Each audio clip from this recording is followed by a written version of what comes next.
Flat দিয়েছেন। উনি তো আমাদের মেলামেশাটা পছন্দই করেন না, উনি তো চান না আমাদের বিয়ে হোক। দীঘায় গিয়ে দেখলে না উনি কেমন আমার পেছনে লেগেছিলেন।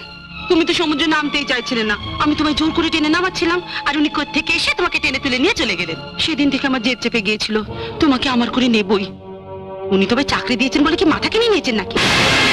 তারপর একদিন অফিস থেকে বেরিয়ে তুমি আমি একই ট্যাক্সিতে উঠলাম দেখে আমার কাছ থেকে তোমাকে সরানোর জন্য নিজের মারুতি করে তোমাকে হাওড়ায় পৌঁছে দিতে বললেন।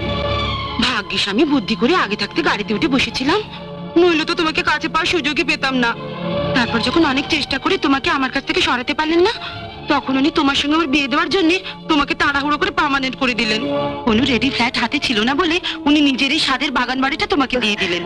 তারপর এখানে এসে তোমার সঙ্গে আমাকে এখানে দেখে উনার সে কি রাগ। ওর কথা মতো কেন এখানে আলাদা একটা ঠাকুর ঘর করা হয়নি তার জন্য আমায় কি গালাগালি না দিলেন। স্যারকে যে কি করে ও এত বশ করলো। তুমি এখানে এসেছো কেন? স্যার তোমায় কিছু বলেননি? বলেছিলেন, কিন্তু আমি ওনার কোনো কথা বিশ্বাস করিনি। নেকা কান্না কেঁদো না তো। আমাকে পাবার যদি তোমার এত ইচ্ছে ছিল, তাহলে এই কমাসে আমি যেভাবে শহরের সঙ্গে খাপ খাইয়ে নিয়েছি, তুমি নিজেকে তৈরি করলে না কেন? আমি বুঝতে পারিনি এতদিন ধরে যে গাছটা এত ঝড় ঝাপটা সহ্য করে মাটি আঁকড়ে দাঁড়িয়েছিল, আজ সে একটু ছোট্ট হাওয়ায় এমন ভাবে মুখ থুবড়ে পড়ে যাবে। আমি বুঝতে পারিনি। যদি বুঝতে পারতাম তাহলে তো আমি দু হাত দিয়ে সেই গাছের গুড়িটা আঁকড়ে ধরে থাকতাম। শোনো, স্যারকে স্পষ্ট করে বলে দেওয়া সত্ত্বেও কেন উনি তোমাকে আমার এখানে জ্বালাতন করতে পাঠালেন আমি জানি না। তবে এসেই যখন পড়েছো, একটা কথা শুনে যাও, তোমার মতো গেঁয়ো মেয়েকে বিয়ে করা আমার পক্ষে সম্ভব না। তুমি আমার জন্য অনেক বছর অপেক্ষা করেছো বলে রূপালীর মতো স্মার্ট মেয়েকে ছেড়ে তোমাকে আমি বিয়ে করতে পারি না। তুমি জানো রূপালী কি কি জানে? ড্রাইভিং, সুইমিং, টেনিস খেলা এন্ড হোয়াট নট। আমাকে এখন কত বড় বড় পার্টিতে যেতে হয় জানো? সেসব পার্টিতে যাওয়ার মতো যোগ্যতা তোমার আছে?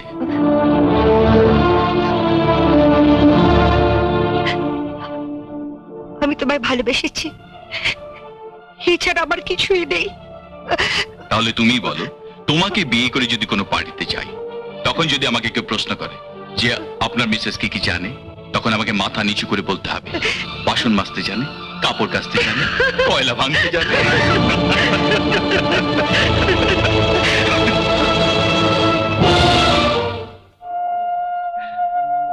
আমার জন্য তোমাকে এতদিন অনেক কষ্ট সহ্য করতে হয়েছে, তার জন্য আমি ক্ষমা চাইছি। ভগবান করুন তুমি সত্যি সত্যি সুখী হও। ভগবান যখন সুখী করে তখন সুখী করবেন। এখন তুমি আমাদের সুখী করো তো, যাও এখান থেকে, আমি দরজাটা বন্ধ করবো।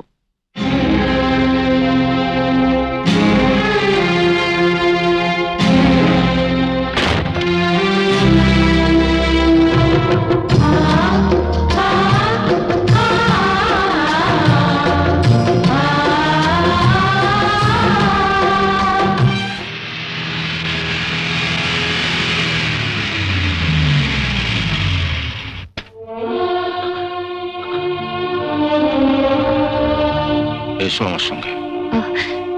কোথায়?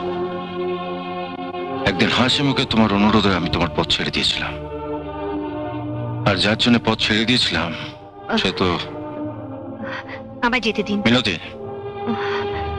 অলোক আজ শুধু তোমাকে অপমান করেনি, আমাকেও অপমান করেছে। তুমি ওকে ক্ষমা করতে পারো, কিন্তু আমি পারবো না। এ লড়াই আজ তোমার আর ওর মধ্যেই নেই, এই লড়াইয়ের মধ্যে আমিও জড়িয়ে গেছি। তুমি হয়তো জানো না, আজ পর্যন্ত কোনো লড়াই আমি হারিনি, এবারও হারবো না। মাস্টারমশাইকে বলে আজই আমি তোমাকে নিয়ে যাব। এমন আরো অনেক ভিডিও দেখতে এই চ্যানেলটি সাবস্ক্রাইব করে নিন এবং পাশের বেল আইকনটি প্রেস করে দিন।